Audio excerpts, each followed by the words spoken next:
Hannah could feel her marriage slipping away, a sensation that had crept up slowly over the past few months. It wasn't anything obvious at first. David still brought her coffee in the mornings and asked about her day, still wore his wedding band and kept their date nights on the calendar. But there were subtle changes, small lapses that Hannah felt as clearly as if they'd been shouted. She started noticing it one Sunday night as they prepared for bed. David's phone, usually charging by his bedside, now seemed glued to his pocket. Texts and emails that would once have been glanced at and ignored were suddenly getting his undivided attention, his eyes fixed on the screen while she spoke. There were times he didn't hear her, times he barely seemed aware of her presence in the room, lost in thought as though he were with someone else entirely. Then, more recently, his gaze had taken on a new quality, a distant look that hovered somewhere above her, as if he were seeing right through her, searching for someone who wasn't there. Hannah didn't confront him, not at first. She told herself she was imagining things, that maybe the routine of their 12 years together was simply wearing thin. She began putting more effort into herself, hoping a new dress or her old perfume would bring him back. But the distance only grew. David's late nights at the office became a fixture, and although he came home tired and rumpled, there was a glow in his face she hadn't seen in years. The same familiar glow that used to be reserved for her. Then came the real evidence, impossible to ignore. She had gone to do laundry one morning and found an unfamiliar scent on his shirt, a floral perfume she didn't wear. At first she brushed it off, but that one mistake opened her eyes to 1,000 others.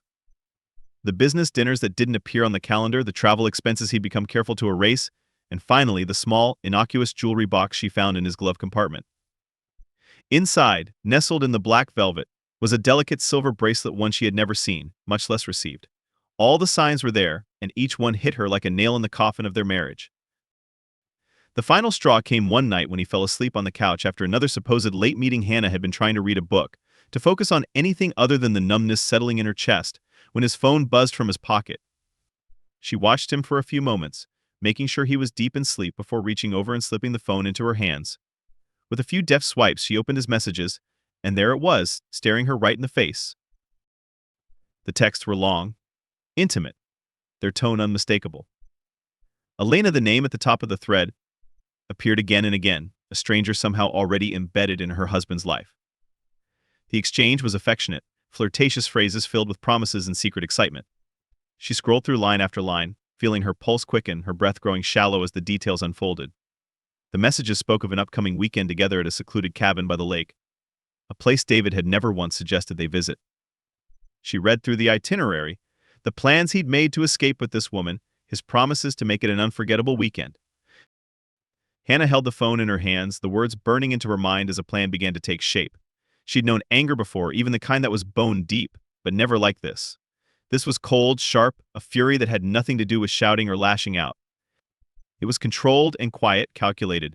She knew David well enough to know he was confident in his lies, so sure of his cover story that he planned an entire weekend with Elena right under her nose. And it was that arrogance, that self-satisfaction that gave her an idea. She set the phone back down and watched him sleep, feeling that quiet rage settle in her chest, like ice hardening around her heart. There would be no confrontation, no screaming matches or accusations. She would play along, and David would go on believing he'd pulled the wool over her eyes. But she would take control, and he would feel her fury in a way he couldn't ignore. Over the next few days, Hannah played her role flawlessly. She dropped hints to David about a family gathering she'd have to attend, all the way out at her sister's who lived hours away. She made it seem like an inconvenience, making offhand complaints about the drive, letting David believe she would be preoccupied all weekend. He seemed relieved, perhaps even pleased, knowing she'd be far away, too caught up in her own plans to notice his absence. What David didn't know was that she had already tracked down the cabin where he was planning to meet Elena. She spent days making her own arrangements, calling around to ensure she'd have access to the cabin in advance. She made a trip to a hardware store, gathering a few small but carefully selected items, a set of microphones, a recording device, and a variety of printed notes that she'd crafted herself, short, ominous messages that would turn their romantic weekend into a nightmare. By the time David packed up and left, ready to drive out to meet Elena, Hannah was already well prepared. She watched him go, her face an expression of calm acceptance, even giving him a quick kiss goodbye, just like always. He barely glanced back, too absorbed in his own excitement to notice the cold distance in her eyes. Once he was gone, she gathered her things and headed to the cabin. She parked her car down a secluded road a mile or so away, well out of sight, and made the rest of the journey on foot. By the time she arrived, the sun had dipped below the horizon, leaving the woods shadowed and still. The cabin itself sat on the edge of a lake, its walls glowing warmly with light from inside, looking picturesque and peaceful in the moonlight. Inside, Hannah worked quickly. She slipped the tiny microphones into inconspicuous corners, places neither David nor Elena would ever think to look. Then, she placed her handwritten notes, carefully positioning them where they'd be noticed one by one. The messages were subtle at first, words that would mean nothing to anyone but David, phrases she knew would unsettle him if he happened to notice them. But as she made her way through the cabin, her notes became darker, more pointed, each one carrying a warning that would make his blood run cold. When she was done, she slipped out quietly, returning to her hiding spot nearby, just far enough to remain unseen but close enough to see everything unfold. It was close to midnight when David and Elena finally arrived, their laughter carrying through the quiet night air. Hannah watched them from the shadows, her face expressionless, only her eyes flickering with the satisfaction of knowing what was about to happen. She could see David's arm draped around Elena as they entered the cabin, see the way he looked at her with a warmth he hadn't shown Hannah in years. She allowed herself a small, cold smile, waiting for the fun to begin.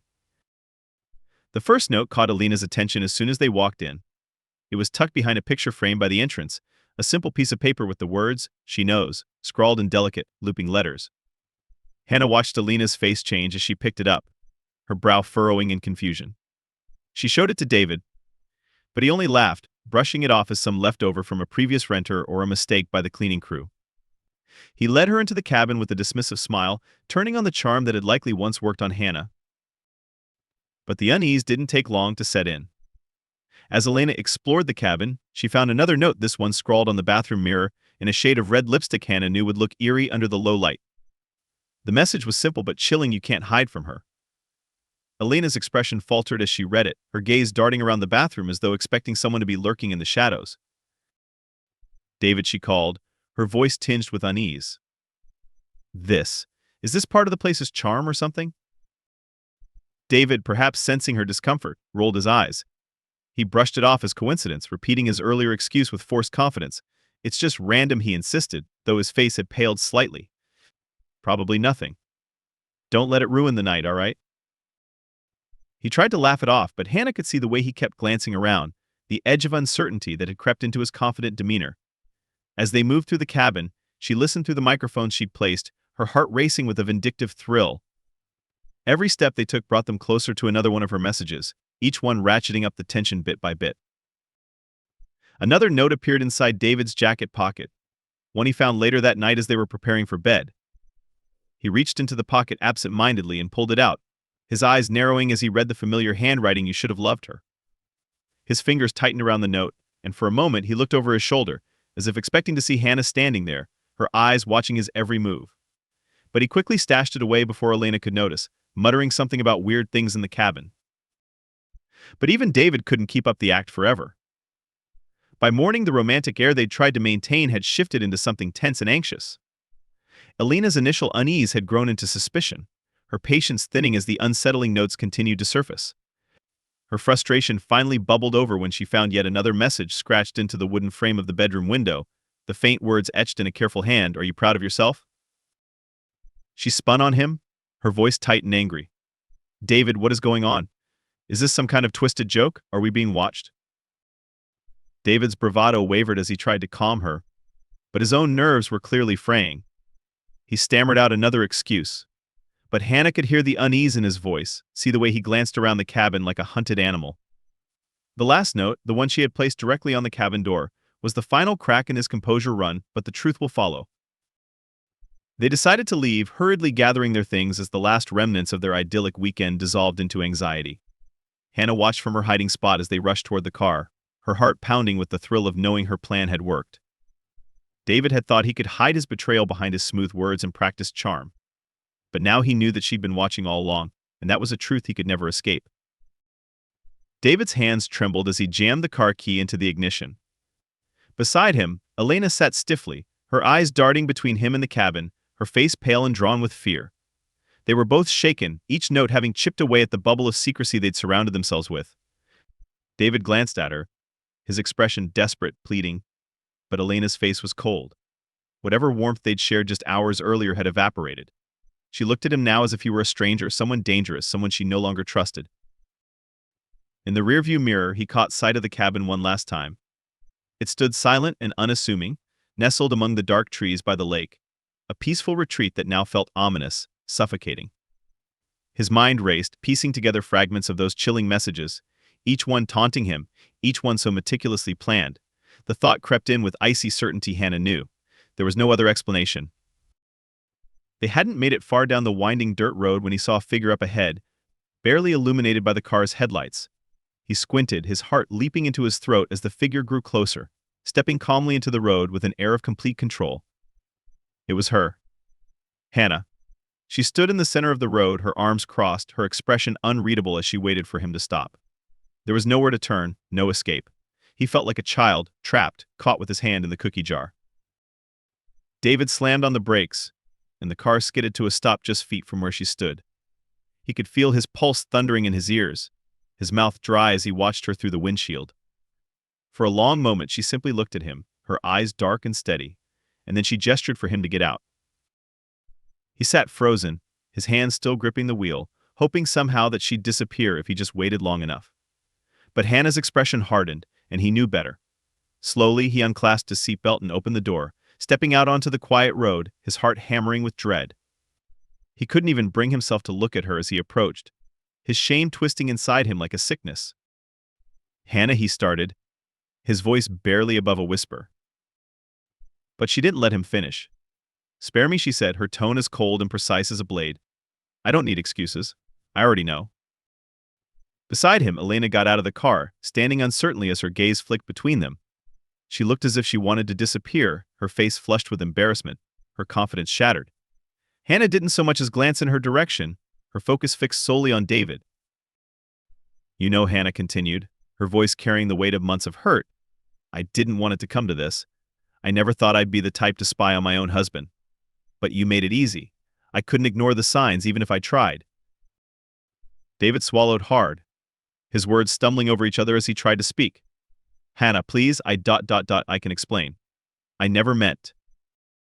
"You never meant what, David?" she interrupted, her eyes flashing with anger. "You never meant for me to find out? Or you never meant for me to know that you've been sneaking off with some woman behind my back?" Elena shifted uncomfortably, and David glanced at her, guilt twisting his face. But Hannah's gaze was merciless, her eyes never leaving his. She wanted him to feel it all, the full weight of his betrayal pressing down on him, unrelenting. She took a step closer, her voice dropping to a low, dangerous whisper. "You should have been honest with me. You should have respected me enough to walk away if that's what you wanted." She held his gaze, her eyes hard. "Instead, you turned our marriage into a lie." David opened his mouth, but no words came. He had nothing left to say, nothing that would ever make up for what he'd done. He saw, with painful clarity, the depth of the damage he'd caused, and he knew it was far beyond anything he could repair. Beside him, Elena's expression turned from discomfort to disgust as she took in his helpless stammering, realizing that whatever promises he'd made to her were as empty as the look on his face. Elena turned toward Hannah, her own voice unsteady. I'm sorry. I didn't know." Hannah's gaze flicked to Elena, sizing her up, her expression unreadable. "And yet you came," she said coolly, "knowing he was married, knowing he wasn't yours." Elena flushed and looked away, shame and anger clouding her face. She murmured something inaudible and walked quickly back toward the car, not even sparing David a glance. She yanked open the door, slid inside, and a moment later the car roared to life as she sped down the road, leaving David and Hannah alone in the quiet night. The silence hung heavy between them. David struggled to meet Hannah's gaze, but when he finally did, he felt a new wave of guilt and regret crash over him. Her expression had softened just slightly, but there was a finality in her eyes that twisted the knife deeper. "Do you love her?" she asked quietly, her voice barely above a whisper. He hesitated, searching for the right answer. But there wasn't one. "Not now." I don't know," he said, his voice breaking. I thought maybe I did, but I think it was just and escape." Hannah's lips pressed into a thin line. She looked at him, really looked at him, and he felt the weight of her gaze like a judgment he could never escape. She took a deep breath, her shoulders straightening as she composed herself. "You were my husband," she said, her voice filled with a sorrow that cut him deeper than any accusation. "And all you had to do was be honest. All you had to do was love me enough to tell me the truth. But you couldn't even give me that. David's chest tightened with the weight of her words. He reached for her hand, a desperate attempt to hold on to something he had already lost. Hannah, please, he whispered. Please give me a chance to make it right.